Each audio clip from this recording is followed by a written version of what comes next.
Olá, pessoal, tudo bem? Professora Bruna aqui e hoje nós vamos fazer uma revisão para nossa avaliação trimestral. Vou compartilhar aqui minha tela com vocês.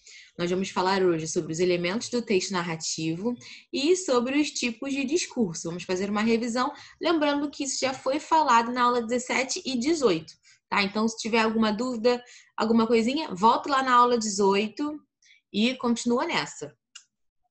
Bom, esse conteúdo está lá na página 39 a 42 do livro 3.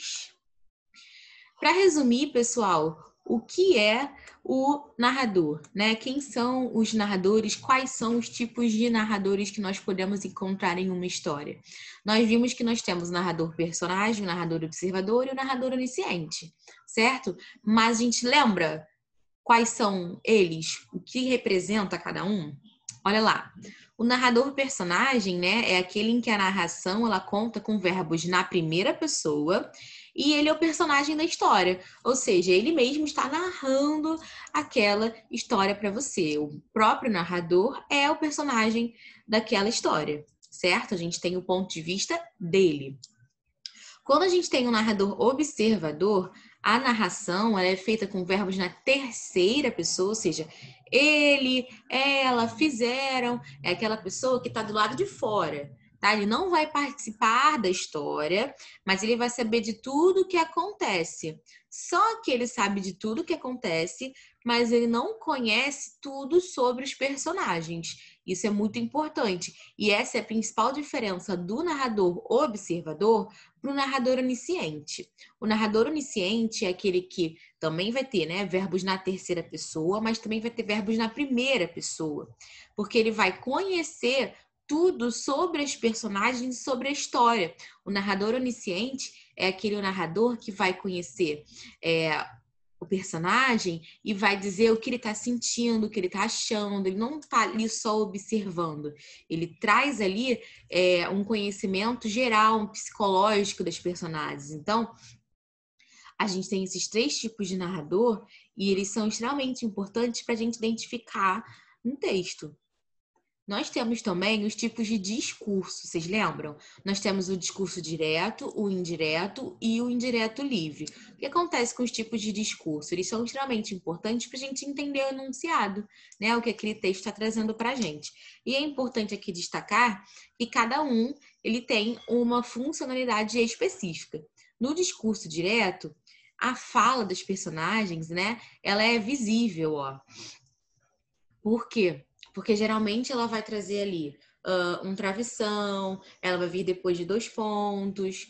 Por exemplo, ela faz uso de um verbo dicente. Vocês lembram que eu falei?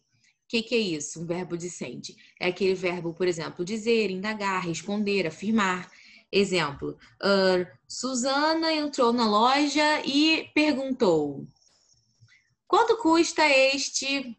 E perguntou, 2 pontos, travessão, quanto custa este produto? Então, aqui a gente tem a marcação do discurso direto, né? Disse, indagou, perguntou, afirmou.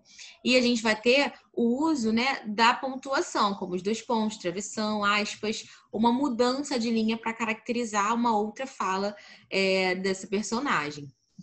Quando a gente está falando do discurso indireto, aí a gente já não vai mais ter esses verbos, né? Como, por exemplo, disse, 2 pontos. A gente vai ter os verbos sem esse uso da marcação, da pontuação. Por exemplo, Susana entrou na loja e perguntou à vendedora quanto custava aquele produto. Então, eu não vou ter mais e disse, 2 pontos, travessão, não tem mais essa quebra, né? E, de certa forma, isso acaba agilizando um pouco mais a narrativa.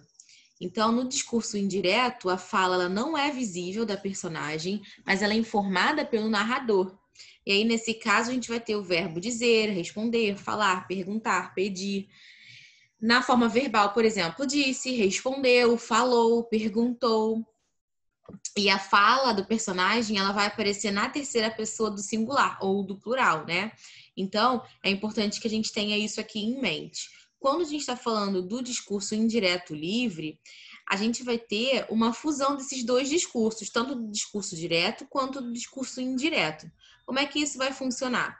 A gente não vai ter a presença dos marcadores gráficos, do travessão, de aspas, de mudança e tal, e a gente também vai ter uma intromissão desse narrador. Eu não vou entender mais ou menos como é o que o narrador está pensando e o que é que o personagem está pensando. Prova disso, vou pegar aqui o exercício para mostrar para vocês, para a gente ver como é que isso vai acontecer num texto, por exemplo. Ó, exercícios da aula de hoje. Texto 1. Carolina. Meu primo, Antônio. Oh, estavas aí, rapaz? Chegaste a propósito, mas que queres tu dizer? Margarida. Ele não aceita. Antônio. Espera, Margarida. Fala, Luiz. Luiz. Trata-se aqui de fazer Carolina minha mulher, mas faltava para isso uma condição indispensável. Antônio. Qual? Luiz. O meu consentimento. Não pedi a mão de minha prima, nem dei a entender que a desejava. Isso está lá em As Asas de um Anjo, do José de Alencar. Então, pessoal, aqui a gente tem, né, obviamente, uma marcação de um discurso direto. Por que a gente consegue entender que isso aqui é uma marcação de um discurso direto? Porque, primeiro, tem todas as pontuações necessárias e tem as falas das próprias personagens, né? A marcação Carolina, Antônio, Margarida. E aí, o que a questão está pedindo pra gente? A fala Margarida, ele não aceita, né? No caso, ele não aceita, está corretamente transposta para o discurso indireto em qual alternativa? Ou seja, aqui a gente tem uma frase que está no discurso direto, né? Margarida disse que ele não aceitava. E, opa, já até dei a resposta. Aqui a gente está no discurso direto, né? Margarida, e ele não aceita. O que a Margarida disse? Ela disse que ele não aceitava. Então, só esse exercício que a gente já faz oralmente, a gente já consegue entender como é que a frase ficaria no discurso indireto. E é importante, pessoal, que a gente pense que quando a gente está transformando uma palavra, uma frase do discurso direto para o indireto, os tempos verbais eles precisam se adequar também. Então, por exemplo, aqui na alternativa da letra A, Margarida disse, ele não aceita, é a mesma coisa do que está escrito aqui em cima, né? Mesma coisa, só que o travessão aqui, ele está substituindo esse disse e os dois pontos, né? Seria Margarida disse, ele não aceita. Então, tá igual, tá no discurso direto. Não vamos marcar a letra A. Na letra B nós temos Margarida disse que ele não aceitava. Essa é a alternativa correta. Quando eu digo Margarida, ele não aceita, é a mesma coisa se eu disser para alguém, por exemplo, o que a Margarida disse? Ah, a Margarida disse que ele não aceitava. Conseguem perceber? É só você perguntar o que o fulano disse. E aí a gente consegue transformar. Vai ser aqui a letra B, mas vamos ver as outras. Letra C, ó. Margarida disse que ele aceitaria, ó, não que ele aceitaria, né?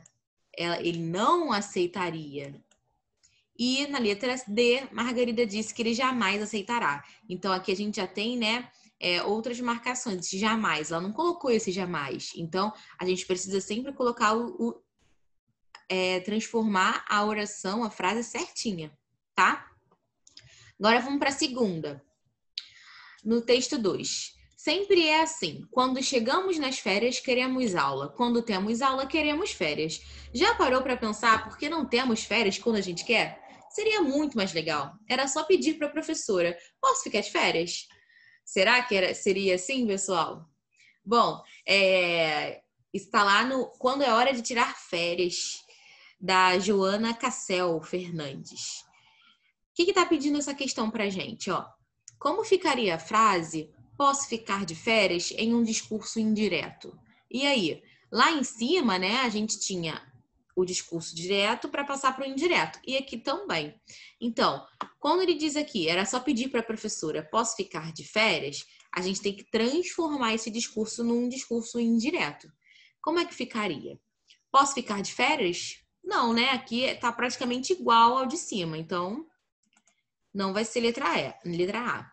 Letra B. A professora permitiu-lhe sair de férias? A professora respondeu alguma coisa? Não, né? Então, letra B também não. Letra C. Pode sair de férias, disse a professora. Também não, porque eu quero esse trecho, né? Então, por eliminação, provavelmente vai ser a letra D, porque até agora não achamos a correta. Mas vamos ver como é que tá a letra B, né? Ela pediu à professora para ficar de férias. É isso mesmo, né? Por exemplo, se eu disser assim, o que ela pediu para a professora? O que ela pediu à professora? Ela pediu para ficar de férias. Com aqui, né? Posso ficar de férias. Então, ela pediu à professora para ficar de férias, configurando aqui a nossa transposição para o discurso indireto. Então, pessoal, quando a gente está falando do discurso direto, discurso indireto livre, a gente precisa bastante tentar pensar em como ficaria e fazer essa transformação e pensar também nos verbos, na adequação dos tempos verbais, que são extremamente importantes para que não perca o sentido do que está sendo escrito ali, tá bom? Na prova vai ter exercícios muito parecidos com esses e com os formulários que vocês já fazem. Então, não se preocupem, tá bem tranquila e é isso. Qualquer coisa, qualquer dúvida, vocês podem me mandar na aula ao vivo que eu respondo, tá bom? Beijo para vocês.